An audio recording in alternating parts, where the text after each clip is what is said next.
साल 2020 खत्म होने में चंद ही घंटे बाकी रह गए हैं और किसान जो हैं अभी भी लगातार प्रोटेस्ट कर रहे हैं। हम लोग सिंघू बॉर्डर पर मौजूद हैं और कुछ ही वक्त बाद जो है एक नया साल शुरू हो जाएगा।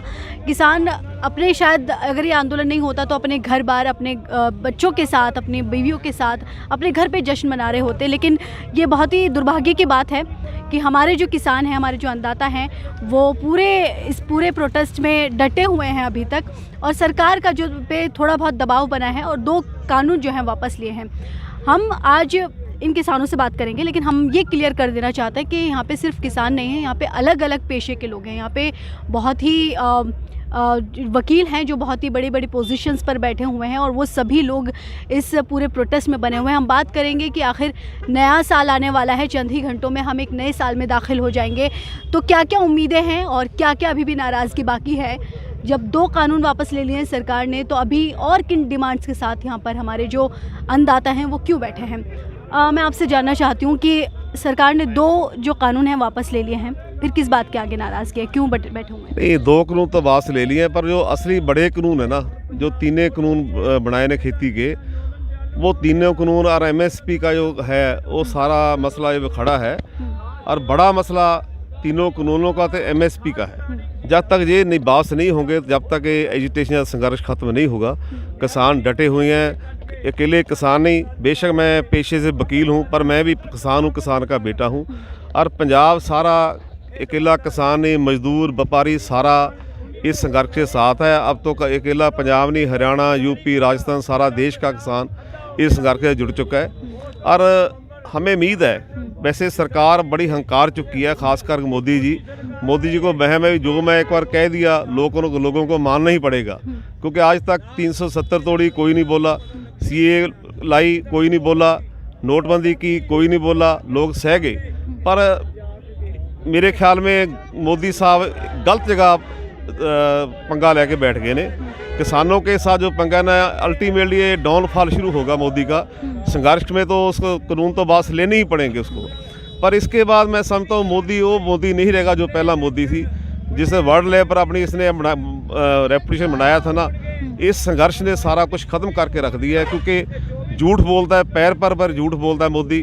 हर बात इसकी झूठ है, नोटबंदी पर झूठ बोला, जो जितने भी बड़े फैसले किए हैं मोदी ने, सारे झूठ बोल के लोगों को बरड़ा के और धर्म के नाम पर लोगों को बांट के राज कर रहा है। और यही इस प्रधानमंत्री जितना जल्दी चला जाए उतना इस देश के लिए भी अच्छा होगा, किसानों के लिए अच्छा, सबके लिए अच्छा होगा। और हम सारे आज किसानों की काल है भी सिंघू बॉर्डर पर इकट्ठे होना है, उस काल पर हम जहाँ पर आए हैं। और हमें उम्मीद है भी बड़ी जल्दी ये संघर्ष सफल होगा, किसान नए साल में अपने घर जाएंगे।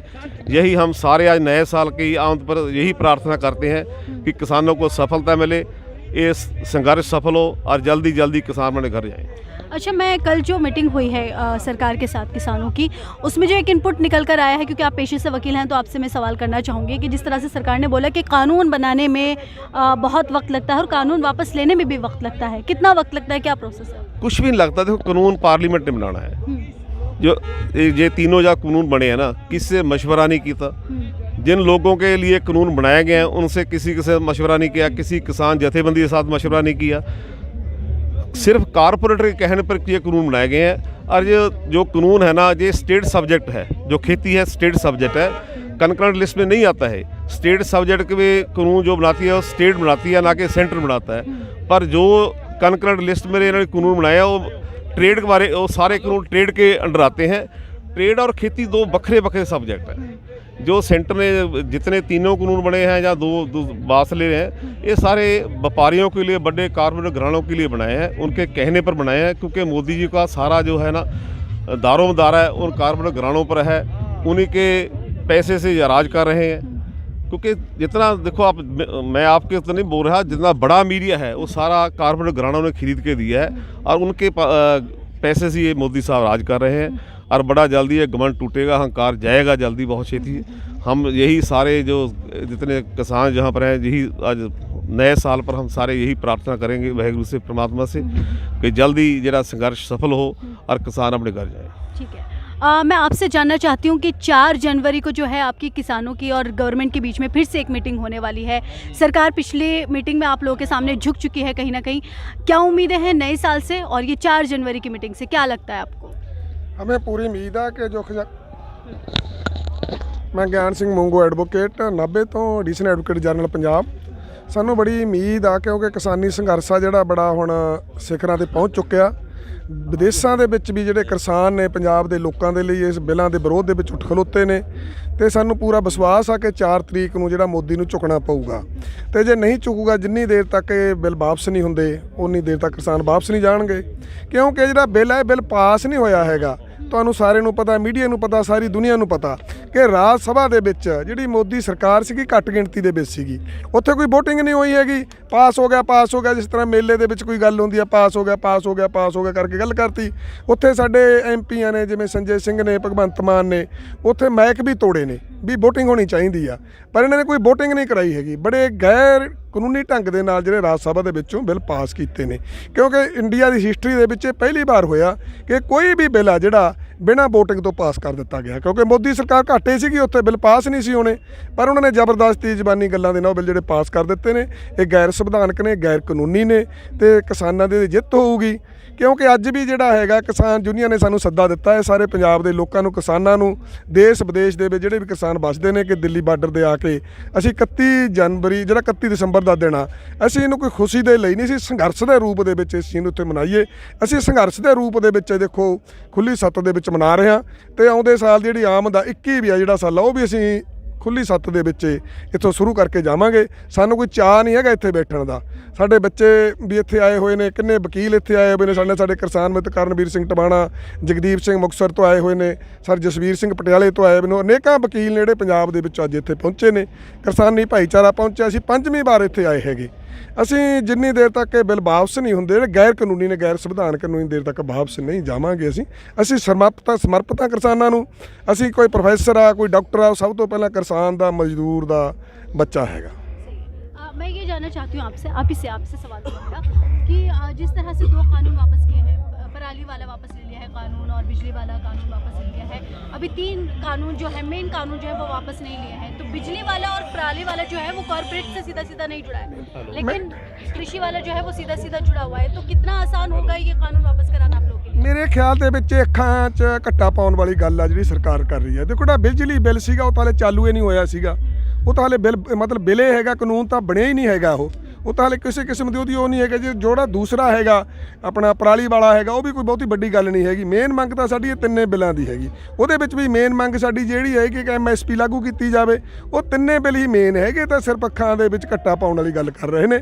ਅਸੀਂ ਬਤੌਰ ਵਕੀਲ ਹੁੰਦੇ ਹੋਏ ਵੀ ਜਿਹੜੀ ਸਾਡੀ ਲੀਡਰਸ਼ਿਪ ਆ, ਕਿਸਾਨੀ ਲੀਡਰਸ਼ਿਪ ਆ, ਉਹ ਬੜੇ ਵਧੀਆ ਢੰਗ ਨਾਲ ਗੱਲ ਕਰ ਰਹੀ ਆ, ਪਰ ਫਿਰ ਵੀ ਅਸੀਂ ਉਹਨਾਂ ਨੂੰ ਬੇਨਤੀ ਕਰਦੇ ਹਾਂ ਹੱਥ ਜੋੜ ਕੇ ਨਿਮਰਤਾ ਸਹਿਤ ਕਿ ਟੇਬਲ ਦੇ ਉੱਤੇ ਜਾ ਕੇ ਕਿਤੇ ਹਾਰ ਨਾ ਜਾਣ।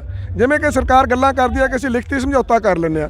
ਲਿਖਤੀ ਸਮਝੌਤੇ ਦੀ ਕਾਨੂੰਨ ਦੀਆਂ ਨਜ਼ਰਾਂ ਦੇ ਵਿੱਚ ਕੋਈ ਅਹਿਮੀਅਤ ਨਹੀਂ ਹੈਗੀ ਜਿੰਨੀ ਦੇਰ ਤੱਕ ਦੇ ਵਿੱਚ ਪਾਰਲੀਮੈਂਟ ਦੇ ਵਿੱਚ ਜਾ ਕੇ ਜਿਹੜੇ ਬਿੱਲ ਨੇ ਰੱਦ ਨਹੀਂ ਕੀਤੇ ਜਾਂਦੇ, ਉਨੀ ਦੇਰ ਤੱਕ ਕੋਈ ਅਹਿਮੀਅਤ ਨਹੀਂ ਹੈਗੀ। ਜਿਵੇਂ ਕਿ ਸਰਕਾਰ ਨੇ ਕਿਹਾ ਇਹਨੂੰ ਬਿੱਲਾਂ ਨੂੰ ਕੈਂਸਲ ਕਰਨ ਦੇ ਲਈ ਬੜੀ ਟਾਈਮ ਲੱਗਦਾ, ਕੋਈ ਵੀ ਟਾਈਮ ਨਹੀਂ ਲੱਗਦਾ। ਇਹ ਰਾਤਾਂ ਨੂੰ ਵੀ ਪਹਿਲਾਂ ਇਹਨਾਂ ਨੇ ਪਾਰਲੀਮੈਂਟ ਬੁਲਾਈ, ਅੱਧੀ ਰਾਤ ਪਾਰਲੀਮੈਂਟ ਬੁਲਾਈ ਆ। ਇੱਕ ਦਿਨ ਪਾਰਲੀਮੈਂਟ ਬਣਾਉਣ ਸਿਰਫ ਅੱਧੇ ਘੰਟੇ ਦਾ ਪ੍ਰੋਸੈਸ ਹੈਗਾ। ਪਹਿਲਾਂ ਲੋਕ ਸਭਾ ਦੇ ਵਿੱਚ ਕੈਂਸਲ ਕਰ ਦੇਣ, ਫਿਰ ਰਾਜ ਸਭਾ ਦੇ ਵਿੱਚ ਕੈਂਸਲ ਕਰ ਦੇਣ। ਸਿਰਫ ਇੱਕ ਦਿਨ ਦੇ ਵਿੱਚ ਜਿਹੜੇ 3 ਬਿੱਲ ਨੇ ਇਹ ਕੈਂਸਲ ਕੀਤੇ ਜਾ ਸਕਦੇ ਨੇ। ਇਹ ਫਿਰ ਸਿਰਫ ਕਾਰਪੋਰੇਟ ਘਰਾਣਿਆਂ ਦੇ ਨਾਲ ਮਿਲ ਕੇ ਆਮ ਲੋਕਾਂ ਦੇ ਵਿੱਚ ਮੈਂ ਕਹਿੰਦਾ ਕਿ ਤਸੱਦਦ ਕਰ ਰਹੇ ਨੇ ਤੇ ਸਾਰਾ ਅੱਖੀਂ ਘੱਟਾ ਪਾ ਰਹੇ ਨੇ। 2 ਬਿੱਲ ਜਿਹੜੇ ਕਹਿੰਦੇ ਅਸੀਂ ਵਾਪਸ ਲਏ, ਉਹਨਾਂ ਦੀ ਕੋਈ ਗੱਲ ਨਹੀਂ ਹੈਗੀ, ਨਾ ਕੋਈ ਬਹੁਤੀ ਵੱਡੀ ਗੱਲ ਸੀਗੀ। ਤੇ 3 ਕਾਨੂੰਨ ਨੇ, 3 ਕਾਨੂੰਨ ਰੱਦ ਹੋਣੇ ਚਾਹੀਦੇ ਨੇ।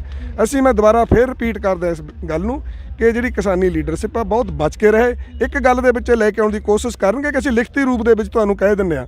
ਜਦੋਂ ਇੱਕ ਪਾਸੇ ਕਾਨੂੰਨ ਹੈ, ਇੱਕ ਪਾਸੇ ਲਿਖਤ ਆ, ਉਹ ਲਿਖਤ ਦੀ ਕੋਈ ਅਹਿਮੀਅਤ ਨਹੀਂ ਹੈਗੀ। ਜਿੰਨੀ ਦੇਰ ਦੇ ਵਿੱਚ ਪਾਰਲੀਮੈਂਟ ਦੇ ਵਿੱਚ ਇਹ ਬਿੱਲ ਕੈਂਸਲ ਨਹੀਂ ਕੀਤੇ ਜਾਂਦੇ, ਰੱਦ ਨਹੀਂ ਕੀਤੇ ਜਾਂਦੇ, ਉਨੀ ਦੇਰ ਤੱਕ ਸਾਡੀ ਜਿਹੜੀ ਹੈਗੀ ਸਾਡਾ ਸੰਘਰਸ਼ ਜਾਰੀ ਰਹੂਗਾ। वैसे मोदी जी बोल रहे हैं कि किसान जो हैं, मतलब जो प्रोटेस्ट आंदोलन चल रहा है उसमें संपत्ति को नुकसान ना पहुंचाया जाए, क्योंकि वो सरकार की संपत्ति नहीं है, वो किसानों की, मतलब लोगों की पब्लिक प्रॉपर्टी है। तो कितना नुकसान पहुंचा इस पूरे आंदोलन में, प्रॉपर्टी को कितना नुकसान पहुंचाया गया? सबसे सवाल कर रही हूँ मैं ये। बिल्कुल नहीं। हाँ देखो ਜਿਹੜਾ ਇਹ ਸੰਘਰਸ਼ ਹੈ ਨਾ, ਇਹ ਸੰਘਰਸ਼ ਦੇ ਵਿੱਚ ਜਿੰਨਾ ਸ਼ਾਂਤਮਈ ਰਿਹਾ, ਜਿੰਨਾ ਜਾਬਤੇ ਰਿਹਾ, ਕੋਈ ਕਿਸੇ ਪ੍ਰਾਪਰਟੀ ਨੂੰ ਕੋਈ ਨੁਕਸਾਨ ਨਹੀਂ ਹੋਇਆ, ਨਾ ਪਬਲਿਕ ਪ੍ਰਾਪਰਟੀ ਨਾ ਪ੍ਰਾਈਵੇਟ ਪ੍ਰਾਪਰਟੀ। ਅਰੇ ਅੱਜ ਤੱਕ ਦੀ ਇੱਕ ਹੁਣ ਤੱਕ ਦੀ ਉਦਾਹਰਨ ਹੈ, ਐਗਜ਼ਾਮਪਲ ਹੈ ਇਹ ਵੀ ਐਡੇ ਬੜੇ ਲੱਖਾਂ ਦਾ ਇਕੱਠ ਹੋਵੇ, ਕਿਸੇ ਨੂੰ ਪ੍ਰਾਈਵੇਟ ਜਾਂ ਪਬਲਿਕ ਪ੍ਰਾਪਰਟੀ ਕਦੇ ਕਿਸੇ ਦਾ ਨੁਕਸਾਨ ਨਹੀਂ ਕੀਤਾ। ਔਰ ਇੱਥੇ ਆ ਕੇ ਤਾਂ ਲੋਕ ਸੌਂਕਾ ਦਿੱਲੀ ਦੇ ਲੋਕਾਂ ਨੂੰ ਲੰਗਰ ਛਕਾ ਰਹੇ ਨੇ ਫ੍ਰੀ ਦੇ ਵਿੱਚ। ਹਜ਼ਾਰਾਂ ਲੋਕ ਅਸੀਂ ਵੀ ਦੇਖ ਰਹੇ ਹਾਂ ਰੋਜ਼ ਦੇ, ਹਜ਼ਾਰਾਂ ਲੋਕ ਦਿੱਲੀ ਦੇ ਲੰਗਰ ਛਕ ਰਹੇ ਨੇ, ਕੋਈ ਕਿਸੇ ਨੂੰ ਕੁਝ ਨਹੀਂ ਰੋਕਦਾ। ਸੋ ਇੱਕ ਤਰ੍ਹਾਂ ਦੀ ਸੇਵਾ ਕਰ ਰਹੇ थे ਇੱਥੇ ਆ ਕੇ ਤਾਂ ਲੋਕ ਸਾਰੇ किसान नेड़े। यहाँ तक कि जो रास्ता है वो भी किसानों ने तो खुला रखा है, आगे जो आर्मी और पुलिस है उन्होंने बैरिकेड करके ये बंद किया है। बाकी मैं आपके माध्यम से सभी लोगों को अपील करना चाहता हूँ कि नए साल की शुरुआत जहाँ से इस धरने से करें, क्योंकि हर इंसान नए साल की शुरुआत भगवान का ओट आसरा लेके करता है। कोई गुरुद्वारे जाता है, कोई मंदिर जाता है, लेकिन आज की तारीख में ये स्थान भी बहुत पवित्र स्थान है जहाँ 80-80 90-90 साल के हमारे बुज़ुर्ग माताएं, हमारे जो बाप समान बुज़ुर्ग है वो खुले आसमान में इतनी सर्दी में बैठे हैं। ये जगह बहुत पवित्र जगह है। सभी से अपील है कि नए साल की शुरुआत इस जगह से आके शुरू करें, बस यही अपील है सबसे। देखो मीडिया ਦੇ ਵਿੱਚ ਤੁਹਾਨੂੰ ਦੱਸਣਾ ਚਾਹੁੰਦੇ ਆ ਕਿ ਜਿਵੇਂ ਮੀਡੀਆ ਕਹਿ ਰਿਹਾ, ਸਰਕਾਰੀ ਏਜੰਸੀਆਂ ਕਹਿ ਰਹੀਆਂ ਨੇ ਕਿ ਦਿੱਲੀ ਘੱਟੋ ਘੱਟ ਤਕਰੀਬਨ 10 ਲੱਖ ਜਿਹੜਾ ਕਿਸਾਨ ਇਹਨੂੰ ਘੇਰੀ ਬੈਠਾ ਹੈਗਾ ਤੇ ਇੰਨਾ ਲੰਮਾ ਸਮਾਂ ਅੰਦੋਲਨ ਆ ਜਿਹੜਾ ਦੇਖੋ 37 ਦਿਨ ਅੱਜ ਹੋ ਚੁੱਕੇ ਨੇ। ਪਹਿਲਾਂ 2 ਮਹੀਨੇ ਪੰਜਾਬ ਦੇ ਵਿੱਚ ਰਹੇ ਨੇ। ਇੰਨਾ ਲੰਬਾ ਅੰਦੋਲਨ ਆ ਜਿਹੜਾ ਦੁਨੀਆ ਦੇ ਇਤਿਹਾਸ ਦੇ ਵਿੱਚ ਕਿਤੇ ਨਹੀਂ ਮਿਲਦਾ ਹੈਗਾ ਤੇ ਕਿੰਨੇ ਪੀਸਫੁਲ ਢੰਗ ਦੇ ਨਾਲ ਚੱਲ ਰਿਹਾ। ਹੁਣ ਤੁਸੀਂ ਆਪ ਮੀਡੀਆ ਵਾਲੇ ਆਪ ਦੇਖ ਰਹੇ ਹੋ ਕਿ ਇੱਥੇ ਬੱਚੇ ਨੇ, ਲੇਡੀਜ਼ ਨੇ, 17 ਸਾਲ ਦੀਆਂ ਕੁੜੀਆਂ, 80 ਸਾਲ ਦੀਆਂ ਮਾਵਾਂ ਸਾਡੀਆਂ ਭੈਣਾਂ ਦਿਨ ਰਾਤ ਫਿਰ ਰਹੀਆਂ ਨੇ, ਕਿਸੇ ਨੂੰ ਕੋਈ ਪ੍ਰੋਬਲਮ ਨਹੀਂ ਹੈਗੀ। ਦੇਖੋ ਰਾਤਾਂ ਨੂੰ ਇਸ ਤਰ੍ਹਾਂ ਪੀਸਫੁਲ ਢੰਗ ਦੇ ਨਾਲ ਜਿਹੜਾ ਅੰਦੋਲਨ ਚੱਲ ਰਿਹਾ, ਸਿਰਫ ਇਹ ਜੋ ਕੁਝ ਮੀਡੀਆ ਹੈਗਾ, ਗੋਦੀ ਮੀਡੀਆ ਜਿਹੜਾ ਪਰਚੇਜ਼ ਕੀਤਾ ਹੋਇਆ ਮੋਦੀ ਦਾ, ਉਹ ਇਸ ਤਰ੍ਹਾਂ ਦੀਆਂ ਅਫਵਾਹਾਂ ਫੈਲਾ ਰਿਹਾ। ਤੁਸੀਂ ਆਪ ਦੇਖ ਸਕਦੇ ਹੋ ਕਿੰਨਾ ਟਾਈਮ ਹੋ ਚੁੱਕਿਆ, ਅੱਧੀ ਰਾਤ ਹੋਣ ਵਾਲੀ ਆ, ਨਵਾਂ ਸਾਲ ਚੜ੍ਹਨ ਵਾਲਾ। ਦੇਖੋ ਤੁਸੀਂ ਬੈਠੇ ਹੋ, ਸਾਡੇ ਦੇ ਵਿੱਚ ਸਾਰੇ ਭਰਾ ਬੈਠੇ ਨੇ, ਦੇਖੋ ਕਿਸ ਤਰ੍ਹਾਂ ਪੀਸਫੁਲੀ ਬੈਠੇ ਆ। ਤੁਹਾਨੂੰ ਕਹਿੰਦੀ ਕੋਈ ਹਰਕਤ ਇਸ ਤਰ੍ਹਾਂ ਦੀ ਲੱਗਦੀ ਹੈਗੀ? ਸੋ ਇਹ ਸਾਰੀਆਂ ਜਿਹੜੀਆਂ ਹੈਗੀਆਂ ਸਾਜ਼ਿਸ਼ਾਂ ਨੇ ਜਿਹੜੀਆਂ ਰਚੀਆਂ ਜਾ ਰਹੀਆਂ ਨੇ ਤੇ ਅਸੀਂ ਪ੍ਰਮਾਤਮਾ ਅੱਗੇ ਅਰਦਾਸ ਕਰਦੇ ਹਾਂ ਕਿ ਜਿਹੜਾ ਨਵਾਂ ਸਾਲ ਹੋਵੇ ਜਲਦੀ ਜਿੱਤ ਪ੍ਰਾਪਤ ਕਰਕੇ ਤੇ ਜਿਹੜਾ ਮੋਦੀ ਆ ਇਹਦੇ ਅਸੀਂ ਨੱਕ ਰਗੜਾ ਕੇ ਤੇ ਤੋਂ ਵਾਪਸ ਜਾਈਏ। ਅਸੀਂ ਪ੍ਰਮਾਤਮਾ ਅੱਗੇ ਅਰਦਾਸ ਕਰਦੇ ਹਾਂ ਕਿ ਜਿੱਤ ਪ੍ਰਾਪਤ ਹੋ ਕੇ ਜਾਈਏ। ਤੁਸੀਂ ਤੁਹਾਨੂੰ ਇੰਨੇ ਇਕੱਠ ਦੇ ਵਿੱਚ ਕੋਈ ਖਾਲਿਸਤਾਨੀ ਮਿਲਿਆ, कोई टेररिस्ट मिला थानू? नहीं, अभी तक तो नहीं मिला ना। हमने तो खुद इस पे एपिसोड 35-36 दिन हो गए ना। और सरकार ने और मीडिया ने कितना बदनाम किया भी तो टेररिस्ट ने, तो खालिस्तानी ने, तो नक्सली ने।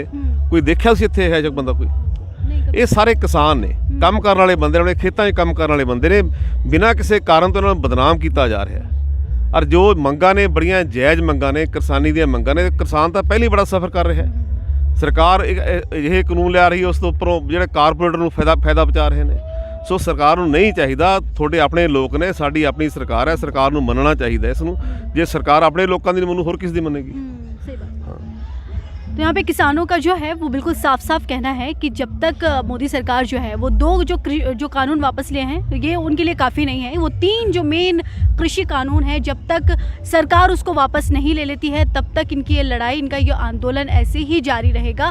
वरना ये लोग ऐसे ही धरना प्रदर्शन करते रहेंगे, सड़कों पर बैठे रहेंगे जब तक वो कानून वापस नहीं लिए जाते हैं। दिल्ली से वीडियो जर्नलिस्ट सरफराज आदिल के साथ हिना फातिमा, फ्रीडम एक्सप्रेस।